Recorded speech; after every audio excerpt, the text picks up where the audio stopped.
Welcome to PEP Talk. I'm your host, Rosie Peppy Parke, and I'm so delighted that you're watching us. Today is May 1st, 2011, and we're shooting the final pepisode for Season 1, pepisode 13. We're so happy that a lot of you have been watching the program and have been forwarding it to your network, and we hope that you'll watch this final pepisode as well as join us for a fantastic Season 2 that we're going to be working on very soon. Stay tuned.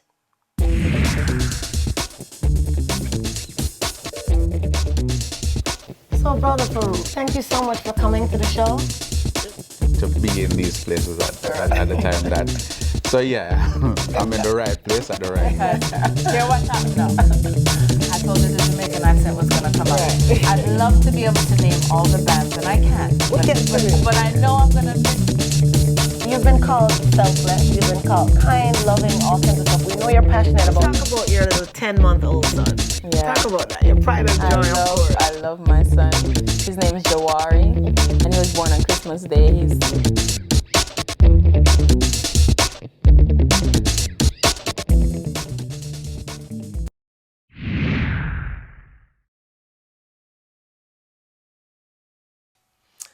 Well, I was born in Jamaica, in Kingston. I spent the bulk of my life in Jamaica. I came to the States in 2003.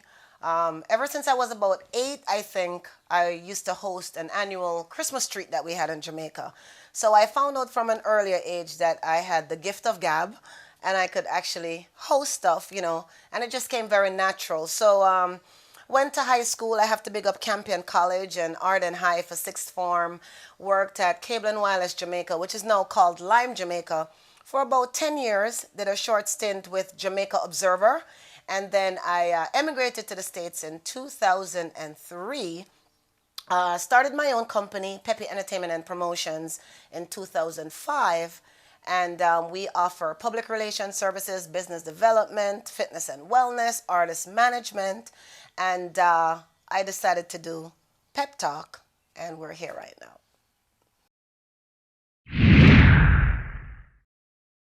Well, I always try to push myself. I try to do things that are a little different and a little bit more challenging for me at all times. And for many years now, people have been saying, Peppy, you belong on TV. You should do this. You should do that.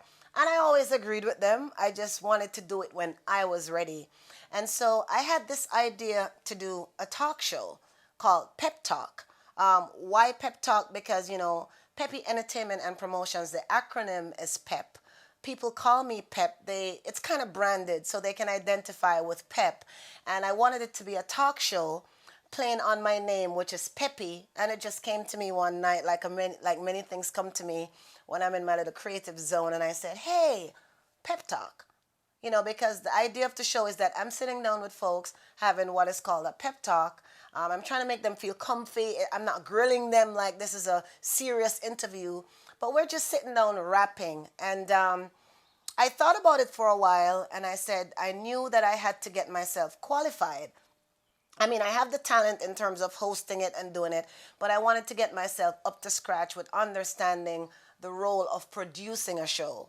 And then I decided to go to DCTV to be a certified producer. And I did that in July of 2010.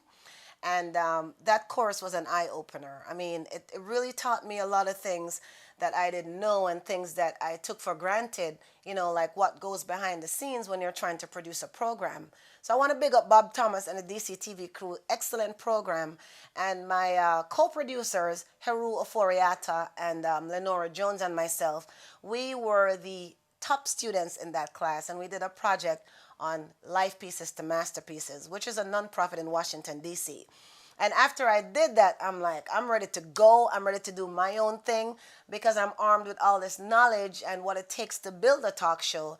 And, the rest they say is history. I approached a few people, told them the ideas that I had. And I remember having a conversation with Alex Flemings. And both of us, had a mutual interest. And he decided that he was going to be the cinematographer.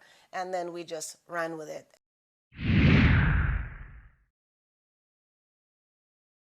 I have a pet name from when I was growing up in Jamaica. And please don't call me this. I was called Mother Pepper, right? And I mean, that's patois. It just means that I was a very feisty little one. In Jamaica we call it feisty. I was bright in both ways, like a bright child and also bright, like grown. I hung around with a lot of older people. I was a tomboy. So they used to call me Mother Pepper. And when I became, about 24, 25, a lot of persons said that I had a very peppy personality. And I remember going into Black Voices chat room, and I didn't want to use my real name. At the time, the internet was kind of new to us in Jamaica.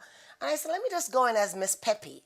And I went in, that was my alias, and everyone in the chat room just started, they loved the name, and we did a lot of link-ups, and they're like, oh my God, your name is so fitting because you're bubbly and you have this great personality. And it just kind of stuck.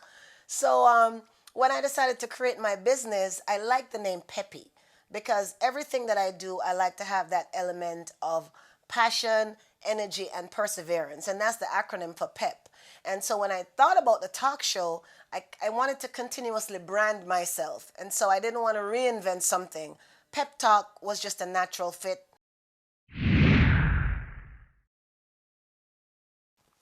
Well, when I decided to do the talk show, I didn't have the budget to go outside of my home. I didn't want to, rent a studio that was going to charge me per the hour, and I didn't really have the funds for it. It was an idea that I wanted to have absolute creative control of. So I decided to convert my home into a studio. And Alex Flemings is my cinematographer. He came, he brought everything in, and we actually shot all the episodes on 2 Saturdays. I invited 6 guests on November 6, 2010, and what was supposed to be 5 on November 13 turned out to be 13. Excuse me. And so I sat down, we didn't have any monitors or any of those great things that they have in a typical studio, but I knew what I wanted to pull out from my guests, and I kind of briefed them before we went on camera. And, we just sat down, and I'm like, okay, think of this as a pep talk. You know me, and I'm just talking to you. Forget that the cameras are rolling.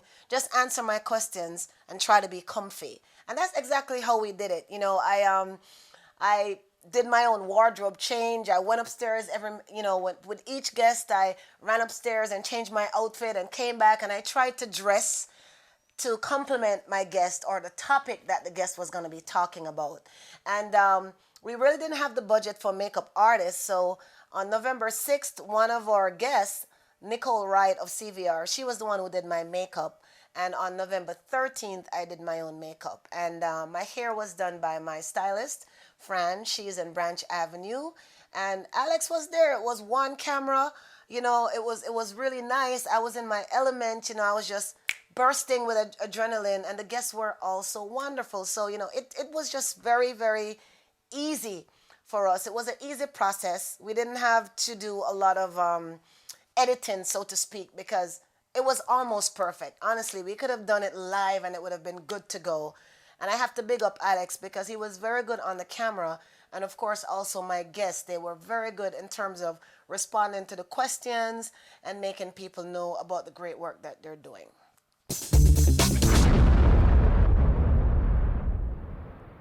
In my garden, and I watch you grow up inside my garden, and you know, you are the special one where all the love begun. I love you so much, so I have to ask the stars into the sky, stop falling. I love you just the most, that's not a toast. You are my darling. I know this love is the love of my lifetime. The love of my lifetime. You are the sunshine. You are the moonshine. Tender touching every time. Yeah. Tender touching every time. You are the rose inside my garden, and you know. I watch you grow up inside my garden. Whoa.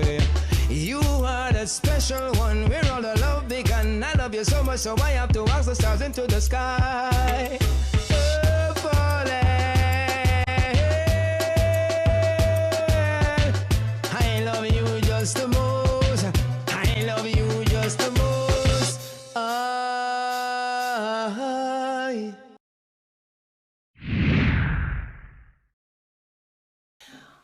Oh wow, my most intriguing interviews. Okay, let me see. I mean, I had very interesting subjects. A lot of the persons I knew before, but I can tell you, OG Jaja and Sensilove, they were surprise guests. They were in the area for an event, and someone called me and said they're in the area. Can you put them on your show? So it was a challenge to even get them to the house for the taping. And what was most intriguing about it is that I really didn't know anything about both of these persons. I knew that Bunny Wailer had a daughter called Sensi Love, but in terms of her history and what she was doing, I really didn't know anything. And OG Jaja, I had spent some time with his mom and Sambi when we were going to Africa, and she just spoke about her son, but I didn't realize what he was doing. So when they came to the house, I interviewed them really not knowing anything about them because I didn't have time to do all of that prep work. So it was intriguing because I had to be very smart in order to ask the right questions. And at the same time, I was learning things that I didn't know, as opposed to a lot of my other guests who I pretty much knew everything about them. You know, and it was just nice and fresh. It's kind of like we're just sitting down and I'm like, oh my God, wow. Because I really was surprised at the answers because I had no idea. So I really found those very intriguing, and I love to watch it because those are two of the pepisodes that I can actually watch. I hate to watch myself, but I actually watch those because each time I watch it, I'm looking at myself, interviewing someone, and actually learning on the spot. So that was pretty good for me. I enjoy that.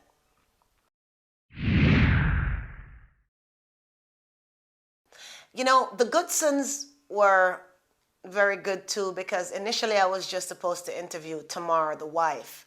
And then I got a different feeling from interviewing them because they were a couple and they were so grounded and they believed in their love story and they were working together. So I got an emotional response that, oh my God, love is so powerful. But when I interviewed Brother Farouk Muhammad, who I know, he's a friend, I like to call him Uncle Farouk. I mean, I was crying. I mean, I had to do a lot of breaks and Alex, just hold on a sec, because I knew what was happening with him, but just sitting down and talking about it and him being so open about the fact that he was battling this rare form of cancer, and me knowing that this is someone who I really know, it just really tugged at my heart. So, you know, there's a lot of stuff that happened in that interview that you didn't see because we had to take a number of breaks for a lot of reasons. But it was very emotional and it was difficult for me to watch because every time I watched it, even when I was trying to edit it, you know, I just kept crying because, I mean, I really love Farouk, and by the time we were ready to show that pepisode, he had already transitioned on December 24th. So he actually passed before seeing the final product. So, you know, it's kind of difficult for me to talk about it because it's still very emotional for me. But I mean, I still have to give him kudos for being very brave enough to want to share his story with everyone. So yeah, that was the most emotional interview I did.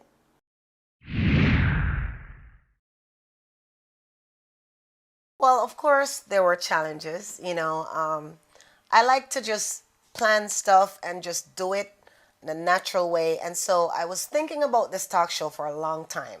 So some of the things that would have been challenges, I had overcome them because I made sure that I had the plan in place. But, of course, the challenge of money.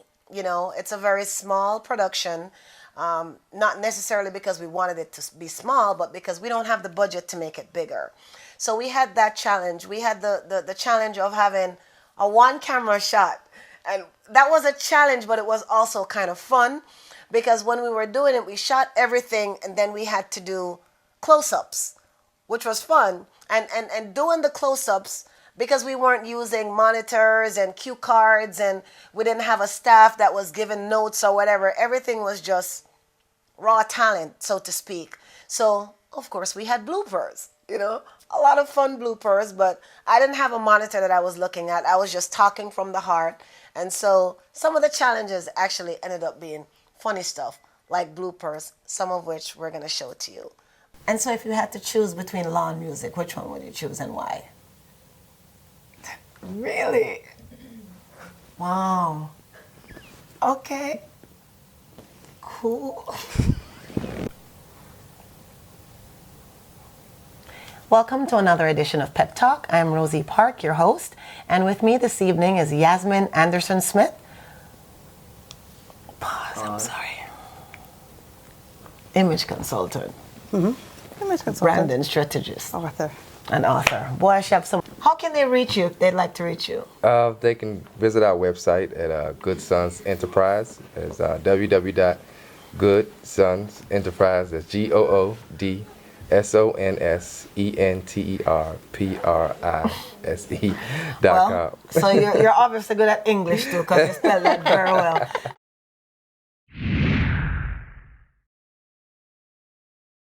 Wow. Well, I'll tell you, the response has been totally overwhelming. I'm so humbled. I'm honored. I'm very happy, because I came up with this idea to do this talk show, and I knew that it was going to impact a lot of lives. I mean, I do have a little following, and I know that people are always looking to me to push the envelope a little bit more, and these are really, really interesting people.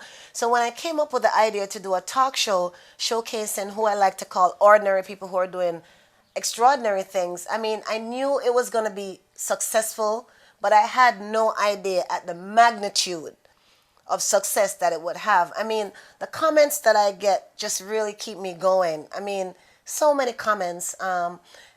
Everything positive. People like it. They're learning about the personalities that I interview. They think I'm doing a great job. They want more. I mean, since we started 4 months ago, we started being shown on Flemo TV and on our YouTube channel. And to date, we have been picked up by Vibes TV, the Caribbean American Heritage Foundation of Texas, Caribbean Vibes Radio, Harambe TV. I mean, I know I'm going to forget some people. I really can't remember. But most importantly, we have been picked up by Carib Vision. And I remember when I did the trailer and I sent it to Karen from Carib Vision. And she loved it. She was like, oh, my God, Rosie, this is great. I can't wait to see the first episode. And I sent her the first episode, and she's like, we want this. We want to show this. We want to put this into the homes of 500,000 Caribbean people in 21 islands. I was like, oh, my God. This is it right there, because I'm Jamaican, I mean, I love the Caribbean, I love to travel. So the most important audience for me is my Caribbean audience. So it has been overwhelming, but it hasn't been crazy where, okay, you're a celebrity now, so you're going to start acting differently. It's just been so good that I want to keep going, because I'm motivated to keep going and to keep giving people good programming. So it's been a good ride, and I totally enjoyed every minute of it.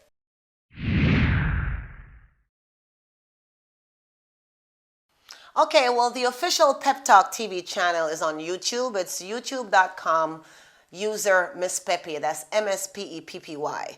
We're also on Flemo TV, Carib Vibes TV, Caribbean Vibes Radio, the Caribbean American Heritage Foundation of Texas, and Harambe Radio. And of course, we are in the homes of almost 500,000 people via the Carib Vision Network, where we broadcast in 21 islands and southern Florida. Based on the response that we got from the show, it was so successful that we had a lot of people who wanted to be a part of it. So in February 2011, we started Pep Talk Radio. And that is heard on Harambe Radio every Thursday from 9 to 10 p.m. Eastern, and on theflavorradio.com every Tuesday from midday to 1 p.m. Eastern. And the radio show has the same format of the TV show, except it's radio and not TV. And of course, it's longer. So the radio show is a 1-hour show. I do the same thing that I do on TV. I interview very interesting guests, and we play a lot of wonderful music. So you have to tune in for that too.